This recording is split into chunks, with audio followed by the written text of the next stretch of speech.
स्वागत है आपका हमारी खास पेशकश सारे जहां से अच्छा में। कहते हैं कुछ चीजें कभी नहीं बदलती और उनमें से एक है चुनावी वादों में महिलाओं, युवाओं और किसानों को लुभाने की कोशिशें। चिंता मत करिए, ये कोशिशें केवल और केवल चुनावों तक ही रहती हैं। फिर 5 साल बाद नेताजी फिर आते हैं और महिलाओं के सशक्तिकरण की बातें करते हैं और भाषण देते हैं। जी देखो, हमने कैसे महिलाओं की सुरक्षा बढ़ा दी है, देखो हमने महिलाओं को नौकरियां दे दी हैं, महिलाओं को पढ़ने का अवसर भी हमने ही दिया है। पर ये मूर्ख बनाते हैं क्योंकि शायद उन्हें ये पता नहीं है कि हमें ये सब अवसर दे नहीं रहे हैं, ये हमारा हक है। अब बात करते हैं इन नेताओं की जो हर वक्त महिलाओं के सशक्तिकरण का राग अलापते रहते हैं। असल में अपने खुद के कार्यक्षेत्र में कितना सो कॉल्ड अपॉर्चुनिटीज देते हैं, आज इसी की पोल खोलने जा रहे हैं हम। हमारे देश के अंदर लगातार वोटिंग रिप्रेजेंटेशन की बात करें तो उसमें महिलाओं का योगदान बढ़ रहा है। लेकिन ध्यान दीजिएगा, हमारी भारतीय राजनीति में महिलाओं की भागीदारी पिछले 25 वर्षों से स्थिर है। जी हां, पूरे 75 वर्षों से हमारी राजनीति के अंदर महिलाओं की भागीदारी जो है वो स्थिर है। तो मॉडर्न हिपोक्रेसी है ये। सशक्तिकरण के दावे केवल चुनावी वादों तक ही सीमित हैं और शुरुआत अपने कार्यक्षेत्र से नहीं कर पा रहे हैं।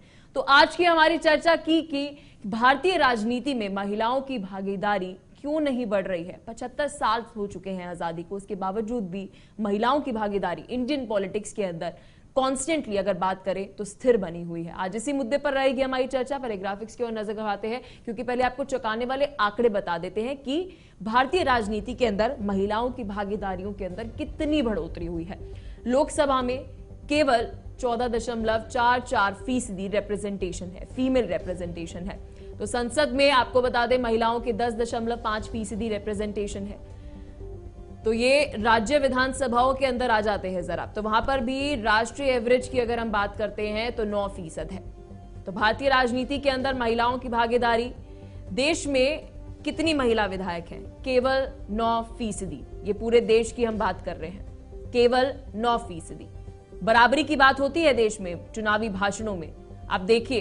तो 75 वर्षों से, ये अभी नहीं बात कर रहे हम, ये सिलसिला 75 वर्षों से चलता आ रहा है, जहां 75 वर्षों से लोकसभा में महिला रिप्रेजेंटेशन स्थिर है।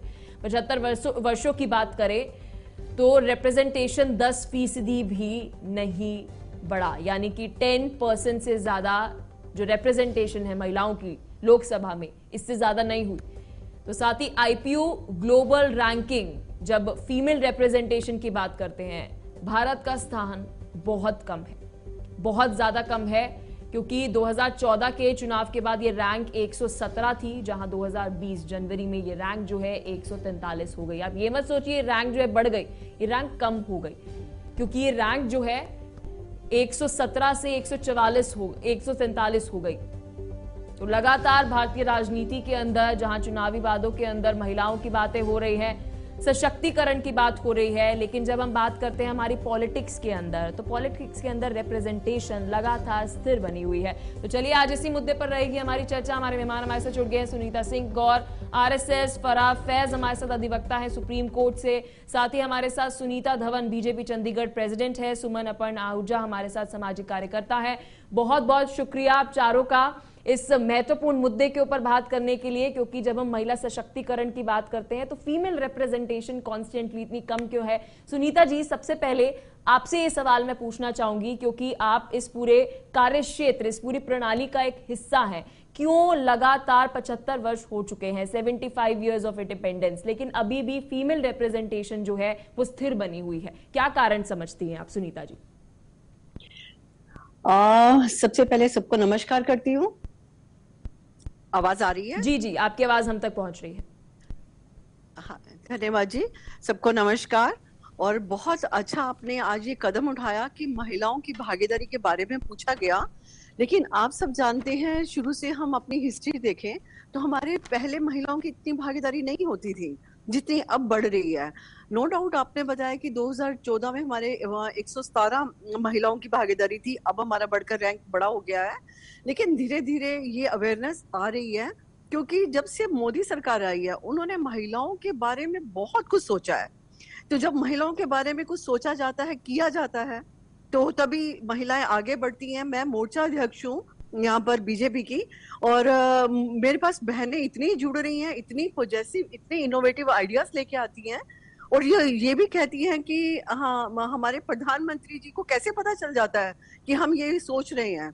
तो अब आगे समय दीजिए, वक्त बताएगा कि ये भागीदारी कितनी आगे बढ़ जाएगी। मैम, पहली पार्टी हमारी, मैं पहले सुनीता जी आपको करेक्ट करना चाहूंगी।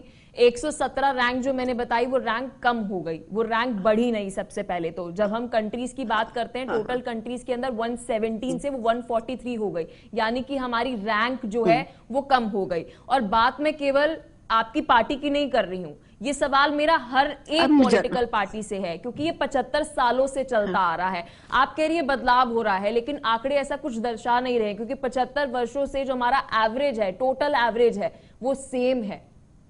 क्या कहना चाहेंगे? हमारे साथ सामाजिक कार्यकर्ता है सुमन जी, आपके पास मैं आना चाहूंगी, आपके पास वापस लौटती हूँ सुनीता जी, क्योंकि लगातार हर पॉलिटिकल पार्टी की तरफ से कहा जाता है जी महिला सशक्तिकरण, हम महिलाओं के लिए ये कर रहे हैं, महिलाओं के लिए वो कर रहे हैं, लेकिन खुद के कार्य क्षेत्र के अंदर आप रिप्रेजेंटेशन तो बढ़ा नहीं पा रहे, तो काहे का आप महिला सशक्तिकरण कर रहे हैं? और ये हर पॉलिटिकल पार्टी के लिए है। पलक जी, ये बहुत ही दुखद विषय आज आपने उठाया है कि आजादी की 75 सालों बाद भी आज हम वुमेन एम्पावरमेंट की बात करते हैं, जेंडर इक्वालिटी की बात करते हैं, लेकिन ना तो महिलाओं को आज भी समानता का अधिकार मिला है, ना ही उन्हें राजनीति में बराबर की भागीदारी मिली है। क्योंकि कोमल है, कमजोर नहीं, शक्ति का नाम ही नारी है, जब कुछ जीवन देने वाली मौत भी तुझसे हारी है। जहां हम भारतीय महिलाओं की बात करते हैं कि भारतीय महिलाएं अपने आप में इतनी सशक्त हैं, हम इक्वालिटी की बात कर रहे हैं कि आज की वोमेन में बात मानती हूँ कि आज देखिए, जिस वक्त देश आजाद हुआ था, स्वतंत्रता संग्राम से लेकर हम आज तक की बात करें तो उन सब में एक महिलाओं की सक्रिय भूमिका रही थी। झांसी की रानी से अगर हम बात करना शुरू करें, सरोजिनी नायडू, सावित्री बाई फुले, अरुणा शफरी, जयलक्ष्मी पंडित और कस्तूरबा गांधी जैसी कितनी महिलाओं ने इस देश के स्वतंत्रता संग्राम में अपना सहयोग दिया था। और भारत की पहली प्रधानमंत्री अगर हम देखा जाए तो 1966 में श्रीमती इंदिरा गांधी बनी थी, और उसके बाद 1988 से 1984 में वो पुनः भारत की प्रधानमंत्री बनी। और भारत की जो पहली महिला राष्ट्रपति बनी श्रीमती प्रतिभा पाटिल, तो वो भी एक महिला सशक्तिकरण का एक उदाहरण रही।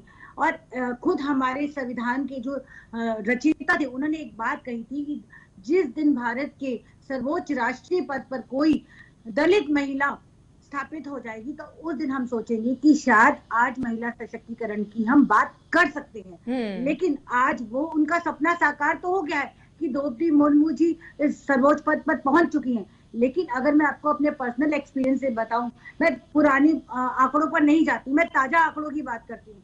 जब चुनाव आते हैं तब बड़े बड़े वादे होते हैं, जहाँ लोगों को इंसान नहीं नजर आता, यहाँ लोग डिवाइड हो जाते हैं, हिंदू, मुस्लिम, सिख, ईसाई, महिला, सिर्फ अपनी वोट्स की राजनीति करते हैं।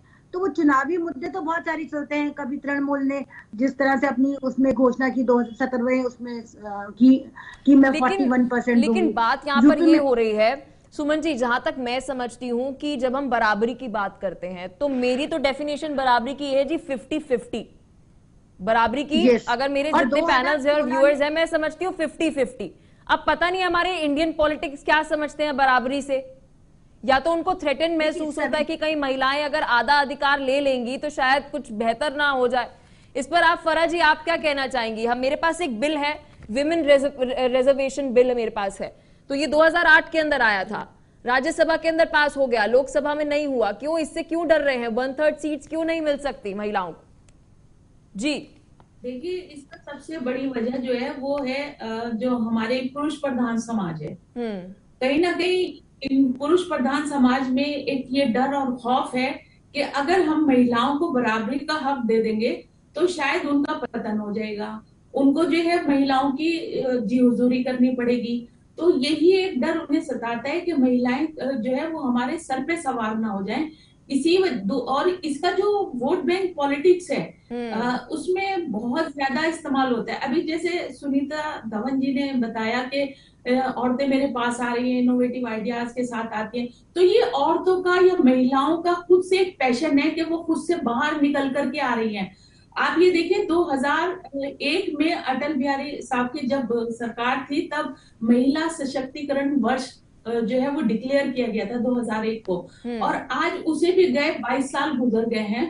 महिलाओं की स्थिति का जो आंकड़ा है वो आपने बता दिया कि उसका रैंक कहाँ से, लेकिन 117 फराह जी, से ये 143 कैसी पे हिपोक्रेसी है? क्योंकि मैं जहां तक समझती हूँ, फराह जी आपको माफी चाहूंगी बीच में टोकने के लिए, मैं जहां तक समझती हूँ, मैं दूसरों को ज्ञान तब दूंगी, दूसरों के सशक्तिकरण की बात तब करूंगी जब मैं अपने घर के अंदर सशक्तिकरण कर रही हूँ, अपने घर के अंदर बदलाव ला रही हूँ। तो ये सवाल उन तमाम मंत्रियों के लिए उठता है, वो तमाम पॉलिटिशियंस के लिए, राजनेताओं के लिए उठता है कि आप अपनी स्पीचेस के अंदर तो महिला सशक्तिकरण की बात कर रहे हैं, लेकिन आप अपने कार्य क्षेत्र के अंदर बराबरी का हिस्सा तक नहीं दे रहे उनको। जी फराह जी। वही हम बता रहे हैं कि 2001 में स्पेशली बीजेपी ने जो है महिला सशक्तिकरण वर्ष डिक्लेयर किया था, और आज 2022 आ चुका है, तो बीजेपी से ये एक बड़ा सवाल है कि इन्होंने कितना महिलाओं का सशक्तिकरण किया है। आपने एक नारा दिया बेटी बचाओ बेटी पढ़ाओ, उस पर कोई इम्प्लीमेंट नहीं है सिवाय पैसा बर्बाद करने के गवर्नमेंट स्कीम में। मुझे ये कहने में कोई परहेज नहीं है। अच्छा, अगर आप धर्म की भी बात करती हैं, चाहे तो हिंदू धर्म हो चाहे तो मुस्लिम धर्म हो, हर एक धर्म में महिलाओं का एक जो सम्मान है, जो उसकी इज्जत है, मान है, वो पुरुषों के बराबर है। लेकिन ना तो हम धर्म में उनको कुछ मानते हैं, अर्धांगिनी हिंदू धर्म में कहा जाता है, मुस्लिम मजहब में तो खैर बहुत सारे राइट्स हैं, पूरी एक आयत, पूरा एक चैप्टर सूरह निसा जो कुरान शरीफ का चौथा चैप्टर है वो महिलाओं के अधिकारों को लेकर के डिफाइन किया गया है। लेकिन आप देख लीजिए कि मुस्लिम कम्युनिटी में किस कदर दुर्दशा औरतों की होती है। तो फिर चाहे 3 तलाक की बात हो या कुछ भी हो, ये महिलाएं आकर के लड़ाई लड़ती हैं, लड़ाई लड़ने के बाद में अपने हक को हासिल करती है। 1986 से में शाहबानों का केस हुआ, वो सबके सामने है। तो सरकारें इतनी उदासीन है महिलाओं के लिए कि ये स्पीचेस के अलावा कुछ नहीं करते। इनकी कथनी और करनी में बहुत बड़ा डिफरेंस है। ये कह जरूर देते हैं, लेकिन जब करने का वक्त आता है तो ये बहरे हो जाते हैं, इनको सुनाई नहीं आता। महिलाएं चीखती हैं, सड़कों पे आती हैं। आज भी तमाम बलात्कार के केसेस हैं, रेप केसेस हैं। अगर आपके पास फराह जी वापस लौटी हूँ, सुनीता सिंह हमारे साथ हैं, आपके पास वापस लौटते फराह जी। सुनीता जी आपसे मेरा सवाल रहेगा, आरएसएस से हैं आप, तो आरएसएस की महिला सशक्तिकरण के ऊपर लीडर्स के तौर पर मैं बात कर रही हूँ, एक बार फिर रिपीट करना चाहूंगी, लीडर्स के तौर पर क्या सोच रखती हैं आप? क्या कारण है कि आज भी भारतीय राजनीति के अंदर 50-50 नहीं आता नजर, इक्वालिटी नहीं नजर आती, जेंडर गैप है? जी देखिए, जेंडर गैप एक मैं जितना समझती हूँ, क्या मेरी आवाज आ पा रही है? जी आपकी आवाज आ रही है सुनीता जी। जी, मैं इतना समझती हूँ कि हमारे देश में शुरू से ही जो महिलाओं को प्रताड़ित किया गया है, पीछे रखा गया है, उसमें कहीं ना कहीं पुरुषों को डर रहा है कि पुरुष कहीं पीछे ना रह जाए। अगर महिला हर कदम पे उनके साथ से आगे बढ़ती जा रही है, आज घर चलाने से लेके और देश चलाने तक महिला आगे है, तो पुरुषों को कहीं ना कहीं ये डर सता रहा है कि अगर हमने महिला को बराबरी का अधिकार दिया तो महिला हमसे आगे निकल जाएगी और हमारी कोई वैल्यू नहीं रह जाएगी। इसीलिए मोस्टली जगह जगह ही देखा जाता है कि महिलाओं को पीछे रखा जाता है। कम जहां तक देखा जाए कि नौकरियों में भी और देश के भी किसी भी हित कार्य के लिए देखिए, आरएसएस को लेके देखिए या किसी भी क्षेत्र में देखिए, महिलाओं को कम से कम संख्या में लिया जाता है। तो क्या आप सोचती हैं आरएसएस के अंदर भी ऐसा ही देखने को मिलता है कि वहां पर लीडर्स जो है वो महिलाएं कम है? क्योंकि पीछे मोहन भागवत जी ने तो कहा था कि आरएसएस के अंदर वो फीमेल रिप्रेजेंटेशन को बढ़ाना चाहते हैं। देखिए, फीमेल रिप्रेजेंटेशन वहाँ पे काफी हद तक बढ़ी हुई है। जैसे कि दुर्गा वाहिनी ले लीजिए, आरएसएस की कई सारी शाखाएं हैं जो मतलब महिलाओं को लेके ही आगे प्रोग्रेस कर रही हैं और उसमें महिलाएं आगे बढ़ रही हैं। और मैं ये भी कहती हूँ कि मतलब आरएसएस पूरी तरीके से महिलाओं को प्रोग्रेस कर रही है, इतना नहीं जितना कि एक होना चाहिए, समानता का अधिकार होना चाहिए, वो वहां पे भी थोड़ा कम मिल पा रहा है। काफी सही बात आपने कही, बहुत करेज चाहिए होती है सुनीता जी ये बात बोलने के लिए। तो क्या कहने चाहेंगी? बीजेपी प्रेसिडेंट हमारे साथ चंडीगढ़ से हैं। सुनीता जी, आप तो एक पोजीशन के ऊपर हैं, लाजमी सी बात है आप कहेंगे जी महिला सशक्त हो रही हैं, लेकिन आंकड़े ऐसा नहीं कह रहे हैं। अभी कैबिनेट देख ले या विधानसभाओं को देख ले, और आपकी पार्टी से ये शिकायत नहीं है, ये शिकायत हर एक पार्टी से है, क्योंकि 75 साल से ये सिलसिला चलता आ रहा है। कब खत्म होगा? सबसे पहले मैं बताना चाहूंगी कि हमारी भारतीय जनता पार्टी जो है उसने 33% का उन्होंने रिजर्वेशन रखा महिलाओं के लिए, किसी भी पार्टी ने नहीं रखा। सबसे पहला कदम हमारी भारतीय जनता पार्टी ने उठाया और वो पूरा किया। फराह जी, एक बात मैं आपको बताना चाहूंगी कि आप बानों के बारे में बोल रही है, ट्रिपल तलाक के बारे में भी बोल रही हैं। वो इनिशिएटिव किसने लिया? अगर हमारे मैडम पहले सुनीता जी आप प्लीज पहले हम जिस मुद्दे पर है उस पर बात करते हैं, ट्रिपल तलाक की डिबेट नहीं हो रही मैम। अभी ट्रिपल तलाक के ऊपर नहीं जाते, उसके लिए अलग डिबेट करेंगे, आपको जरूर इनवाइट करेंगे। लेकिन सुनीता जी मैं आपको मुद्दे से नहीं भटकाना चाहती। मेरा सवाल केवल आपसे, आप अभी बोल रहे हैं तमाम राज्यों के अंदर आपकी सरकार है, कांग्रेचुलेशन टू यू, लेकिन महिलाएं कहां पर है? आप तो ये खुद बात बोल रहे हैं कि 33% हम है। 33% कहाँ है मैम? मैं तो आपको आंकड़े दे रही हूँ ना, 10% से ज्यादा बढ़े ही नहीं लोकसभाओं के अंदर। 33% की हमारी महिलाओं को टिकट दिया जाता है। हमारी 33% की महिलाओं को टिकट दिया जाता है। मैम या तो आप प्रीच कर रही हैं, नहीं मैम, प्रैक्टिस करने में और प्रीच करने में डिफरेंस होता है, बोलने में और करने में डिफरेंस होता है। मैं आपको आंकड़े पेश कर रही हूँ, आप कह रही हैं कि हमारी पार्टी ने तो ऐसे किया, और मैं अभी फिर बोल रही हूँ मेरी शिकायत आपकी पार्टी से नहीं है, मेरी शिकायत पूरी सिस्टम की जब हम बात करें हर एक पॉलिटिकल पार्टी से है। आप बड़ी अच्छी तरह से जानती हैं, सारी पॉलिटिकल पार्टीज को जानती हैं, लेकिन मैं सिर्फ ये कहना चाह रही हूँ कि हमारी जो पार्टी है 33% की रिजर्वेशन है महिलाओं के लिए। इलेक्ट्रो की कितनी आती है वो आपके पास आंकड़े आए हुए हैं। देखिए मेरे पास ये विमेन रिजर्वेशन बिल है, ये विमेन रिजर्वेशन बिल पास नहीं हुआ, आप मेजोरिटी के अंदर है, क्यों नहीं हुआ? मेजोरिटी के अंदर देखिए, सुमन जी क्या कहना चाहेंगे? वाइस प्रेसिडेंट भी जी सुमन जी क्या कहना चाहेंगे? लगातार हाथ खड़ा कर रही है सुनीता जी की तरफ से बात कही जा रही है कि उनकी पार्टी के अंदर 33% जो है रिजर्वेशन है कि जी हम टिकट जो है देंगे महिलाओं को। क्या आपको लगता है एक्चुअल में ऐसा हो रहा है? देते हैं हम। जी सुनीता जी, मैं इस बात को क्लियर कर दूं कि संविधान के अनुच्छेद 243D में 33% रिजर्वेशन की बात संविधान के अंदर ही लिखी गई थी। जो हमारी फंडामेंटल राइट है उसमें भी महिलाओं के लिए हर जगह रिजर्वेशन बताई गई कि आप अगर अनुच्छेद 14 लेते हैं तो उसमें महिलाओं को समानता का अधिकार दिया गया। लिंग भेदभाव को खत्म करने के लिए आर्टिकल 15(1) में बताया गया। महिला एवं बच्चों के लिए स्पेशल रिजर्वेशन रखी गई, आर्टिकल 15(3) में रखी गई।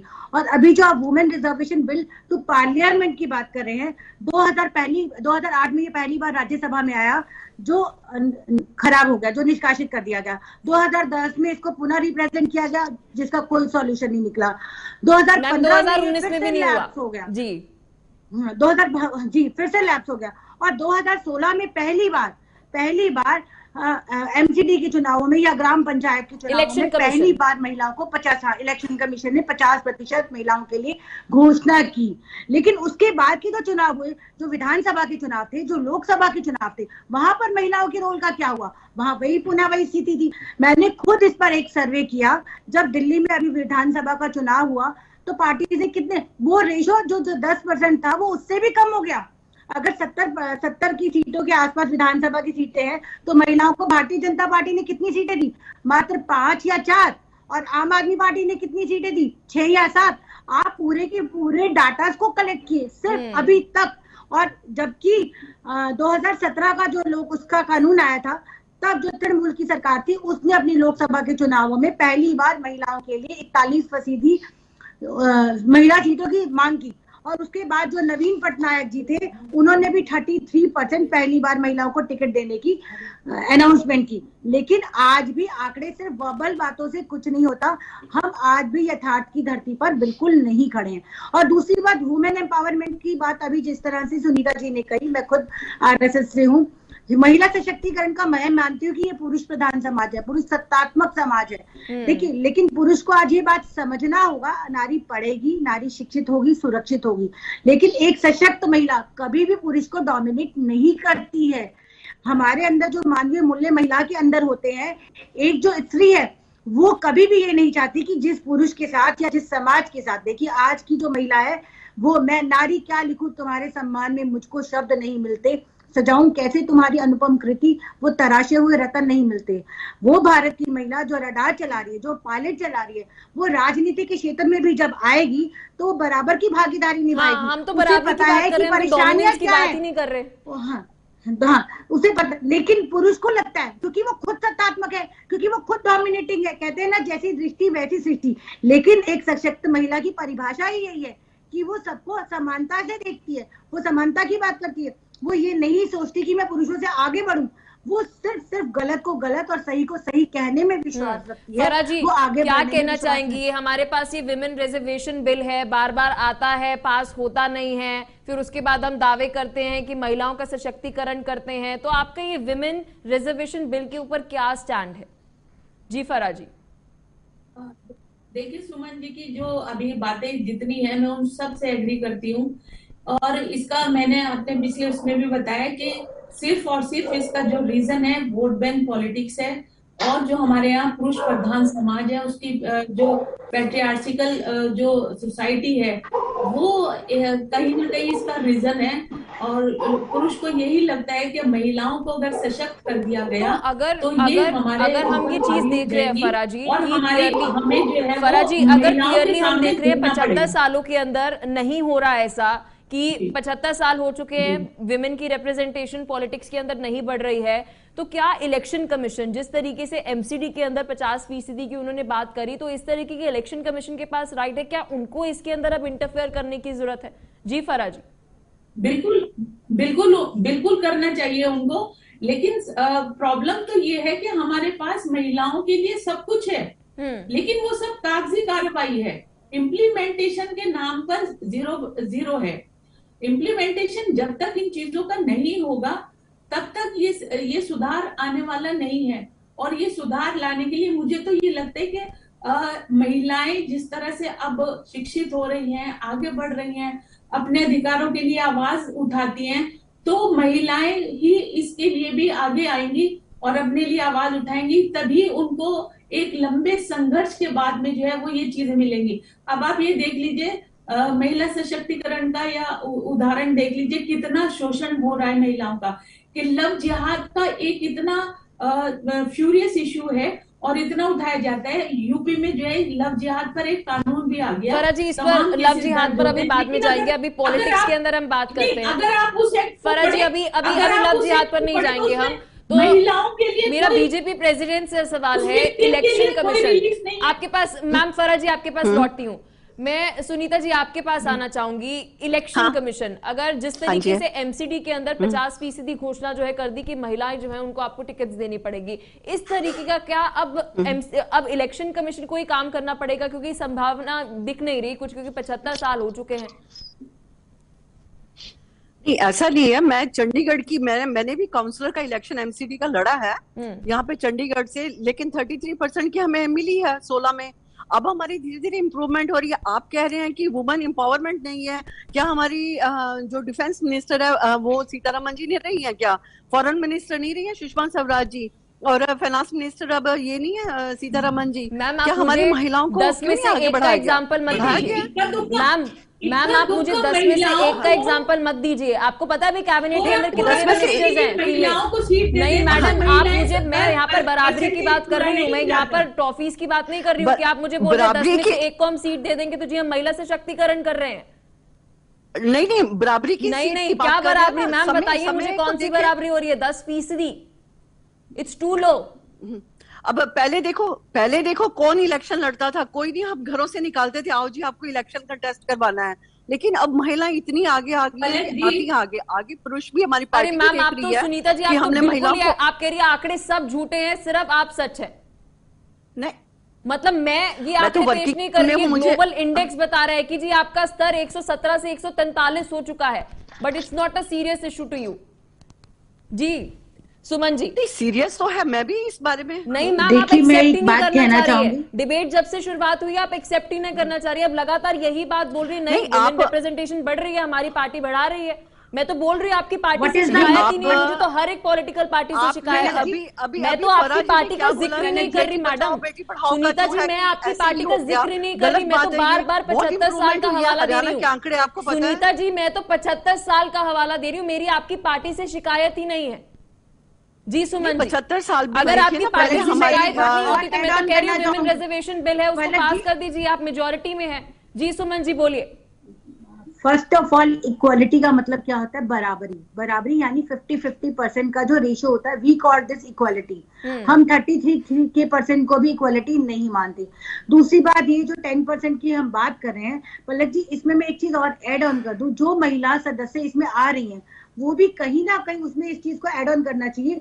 वो ऐसी महिलाएं हैं, जिस तरह से हम देखिए जो सांसद बनकर आ रही हैं हमारे सामने, वो जिस तरह से देख लीजिए, जया बच्चन हो गई, श्रीदेवी हो गई, जयललिता जी हो गई, बहुत सारे ऐसी हैं जो समाज को किसी और तरह से, मीडिया को या किसी तरह से रिप्रेजेंट करती थी, या बड़े घरों से आई या जो संघ के घरों से आई। केवल उन्हीं महिलाओं को ही टिकट मिल पाती है जिनकी बैकग्राउंड स्ट्रांग होती है, या समाज में उनका कोई अपना कोई बड़ा जो एक आम जो महिला होती है उसको तो, उसके पास तो फंड ही नहीं होता। वो चाहती तो है चुनाव लड़ना, लेकिन महिलाओं को क्या हमारा जो संविधान है क्या वो फंडिंग अरेंज करता है?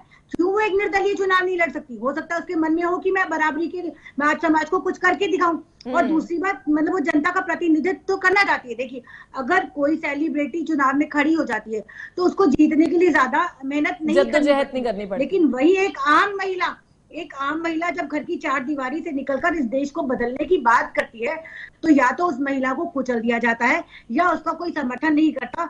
तो ये सबसे बड़ा हमारा जो विषय, संज्ञान लेने का विषय यही है, क्यों महिलाओं को उनके अधिकार नहीं मिलते, क्यों उनके अंदर जागरूकता क्यों नहीं आती, और क्यों उनको, अगर वो बढ़ना भी चाहती हैं तो क्यों उन्हें उनको आगे बढ़ने से रोका जाता है। महिला हमेशा बढ़ना चाहती है, पढ़ना चाहती है, सब कुछ करना चाहती है, लेकिन जो ये पुरुष प्रधान है ये महिला को आगे बढ़ने से रोकता है, चाहे वो राजनीति। तो आप सुमन जी इस बात को एग्री करती हैं कि पेट्रियार्की है हमारी लेजिस्लेशन के अंदर नजर आ रही है पिछले 75 सालों से?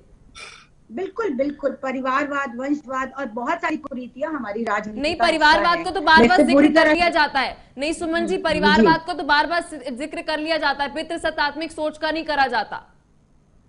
बिल्कुल बिल्कुल। और चलिए, बहुत बहुत शुक्रिया आप चारों का अपना कीमती समय हमें देने के लिए। बेहद महत्वपूर्ण था ये मुद्दा। जब हम लगातार महिला सशक्तिकरण की बात करते हैं तो सबसे पहला सवाल ये होता है, हमारी विधायिका के अंदर, हमारे लेजिस्लेचर के अंदर कितना ज्यादा महिला सशक्तिकरण हो रहा है। बहुत बहुत धन्यवाद आप चारों का अपना कीमती समय हमें देने के लिए।